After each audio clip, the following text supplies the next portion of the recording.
Hello dear students of class 8th, I welcome you all for the 5th part of the video for the same chapter geography, chapter number 13 natural resources, natural vegetation and wildlife. So in the previous video I've discussed about the tundra region, mountain vegetation, importance of forest, क्या महत्व है forest का. अब आज जो बात करेंगे हम लोग वो करेंगे threats टू फॉरेस्ट रिसोर्स के बारे में. पहला टॉपिक जो रहेगा हमारा वो रहेगा threats to forest resources. See in front of you. So our of threats in the form of, अब हम आपके सामने जो पॉइंट्स पढ़ के सुनाने वाले हैं थ्रेट्स जो है हमारे फॉरेस्ट रिसोर्सेस को. सुनिएगा ध्यान से points. So the first point is deforestation. Much of the forest land has been converted into farmlands in order to provide food for a rapidly increasing population. अब forest को काट कर जो है farmlands बनाई जा रही है जिससे कि food production बढ़ाया जा सके और food का जो उत्पाद है वो ज़्यादा हो सके. Deforestation हम लोग सब जानते हैं, cutting of trees in a larger quantities. And so the destruction and depletion of the forest resources for the timber and would. अब क्या होता है कि फॉरेस्ट को काटा जा रहा है लकड़ियों के लिए, जो फर्नीचर में यूज होने वाली लकड़ी है और many other uses of the wood. तो उस चक्कर में जो हम लोग नेचुरल वेजिटेशन को बिल्कुल बहुत बुरी तरीके से खराब कर रहे हैं. Next point is overgrazing by animals that has caused destructions of the seedlings. Overgrazing is basically adding of more and more grasses over the field, जो कि बाद में animals उसे खाकर destroy कर देते हैं. seedlings भी उससे जो उगाई जाती हैं, जो डाली जाती हैं ग्राउंड में, वो भी destroy हो जाती हैं. बहुत ज़्यादा फर्क पड़ता है soil को overgrazing से. So millions of acres of the forest are destroyed by forest fire. बहुत ज़्यादा harmful ये function है forest fire. You must have heard about the news that Uttarakhand side caught fire. The forest caught fire very easily. So forest fire बहुत ज़्यादा disastrous हो जाती है. कई cases में बहुत ज़्यादा wildlife को harm झेलना पड़ता है उससे. कई सारे आप कह सकते हो कि trees बिल्कुल तबाह हो जाते हैं, which causes. अच्छा, ह्यूमन के ही केयरलेसनेस से होती है फॉरेस्ट फायर, उसके बारे में आगे बात करते हैं हम लोग. So let's discuss about how to resolve the crisis.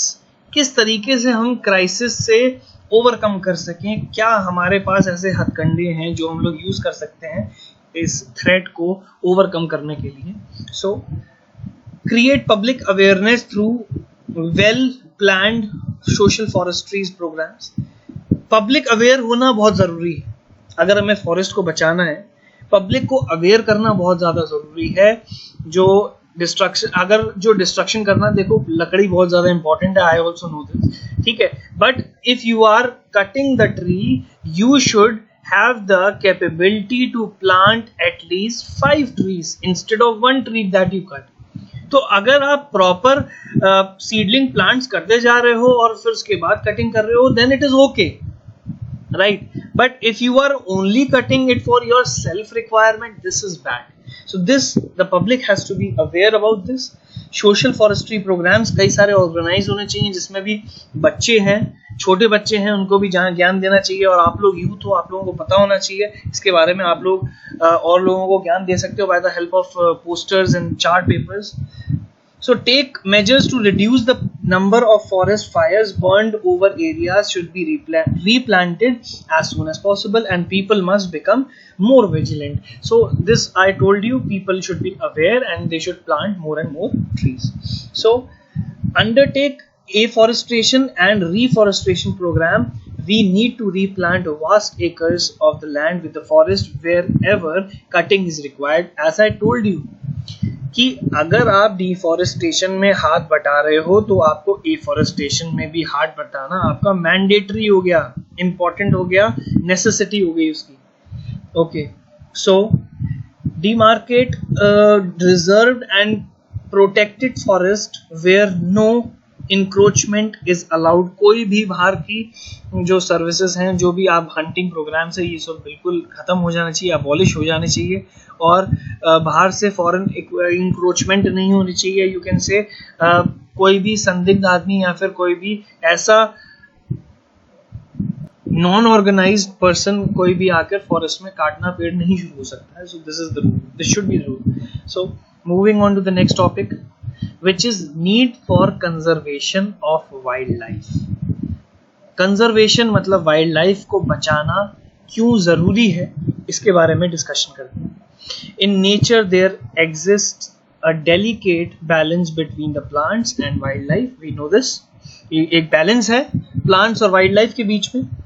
This balance must not be disturbed as it could lead to not just extension of the species but also the harm of environment. हमारा जो ecological balance बना हुआ है ये completely disturb हो जाएगा अगर दोनों में से या तो वेजिटेशन एक्टिव नहीं है या वाइल्ड लाइफ अगर एक्टिवली रिस्पॉन्ड नहीं कर रही है. तो दोनों अगर बैलेंस जरूरी है, इन दोनों चीज़ों का बैलेंस बहुत ज़्यादा इंपॉर्टेंट है. कोई भी एक हम लोग तबाह नहीं कर सकते. Wildlife, birds and fish are not only important for our physical health but they also stimulate our mental health and beautify the nature. We admire nature because of its beauty. हम कभी अगर train में जाते हैं, हम लहराते हुए जब पेड़ों को देखते हैं तो we get the soothing effect. सो अगर हम उन्हीं पेड़ों को तबाह कर देंगे, उन्हीं वाइल्ड लाइफ को खत्म कर देंगे, सो हम लोग क्या देखने जाएंगे? जू में बंधे हुए जानवर ही रह जाएंगे बस देखने के लिए. सो certain forms wildlife such as fish provide us food. कई सारी चीज़ें हैं जो हमारे लिए बहुत ज़्यादा एसेंशियल है और वाइल्ड लाइफ बचाना बहुत ज़्यादा मैंडेटरी थिंग है. सो थ्रेट्स टू वाइल्ड लाइफ. अब नेक्स्ट पॉइंट हम लोग जो डिस्कस करेंगे वो है थ्रेट टू वाइल्ड लाइफ. इसका मतलब ये है कि क्या हमारे वाइल्ड लाइफ पर क्या थ्रेट हैं, उसके बारे में बात करते हैं. थ्रेट मतलब खतरा, you can say, right. So let's talk about the threat to our wildlife. So, wildlife across the world is threatened because depletion of forest. जहाँ forest खत्म होंगे, जहाँ deforestation होगा, वहाँ wildlife भी खत्म हो गई. हम लोग पिछले साल तक बड़ा केसेस सुनते थे कि पीलीभीत में शेर आ गया, पीलीभीत के जो गांव हैं चारों तरफ के वो शेर आ गया. ये होता क्यों था? ये होता इसलिए था क्योंकि उनकी वाइल्ड लाइफ, उनकी जो फॉरेस्ट्रीज है वो डिस्ट्रॉय हो रही हैं और उस चक्कर में वो शहर की तरफ देखते थे रास्ता. If they'll not get any source, then they will find some or the other thing. So this has led to the shrinkage of wildlife habitat and caused the extinction and endangerment of many species and of flora as well as of fauna. Hunting or poaching for profit, reckless hunting for sport, overfishing, or pollution due to the flow of poisonous chemicals and pesticides into the river are some of the serious threats faced by the wildlife today. आज की जो threat हैं, जो chemical industries हैं, वो अपना सारा chemical जो waste product होता है वो पानी में बहा देती हैं. They should compose a digging pit. उनको एक pit बनाना चाहिए और अपने सारे chemicals और waste जो है उसमें डाल देने चाहिए. But they are destroying the wildlife as well as the life inside water as well. There must be worldwide ban on the use of animal products. So animal products जितने भी हैं उन पर worldwide ban लग जाना चाहिए. There must be checks on reckless hunting for sport by the laws. So reckless hunting जो हो रही है, बेदर्दी से मारा जा रहा है जो जानवरों को, उस पर बिल्कुल रोक लगनी चाहिए. It is the need of an hour. So there must be control of overpopulation, emitting of the sewage, industries and shipping vessels to preserve marine life. Overpopulation भी बहुत ज़्यादा लीड करती है, ये सारी चीज़ें बहुत ज़्यादा थ्रेट करती है वाइल्ड लाइफ को.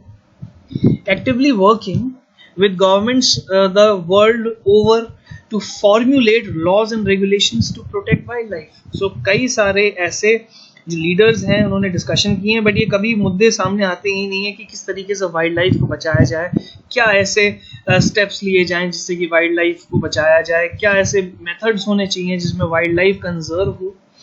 तो we as a able citizen and youth of our country, we should take some steps regarding this. Hopefully through all the efforts we will be able to build a future when people will live in harmony with nature. So अगर हम लोग एकता दिखाएं और हम लोग एक ऐसा mindset set करें कि yes we can do something for our India, for the betterment of this whole world, then definitely the world will change and we will live in a world of harmony and peace where we can admire nature and our coming generations would also enjoy nature. So this was very important topic, I'll say. बहुत ज़्यादा ज़रूरी था आप लोगों के लिए सुनना और हमारे लिए समझाना. I hope you like it. Thank you so much for watching.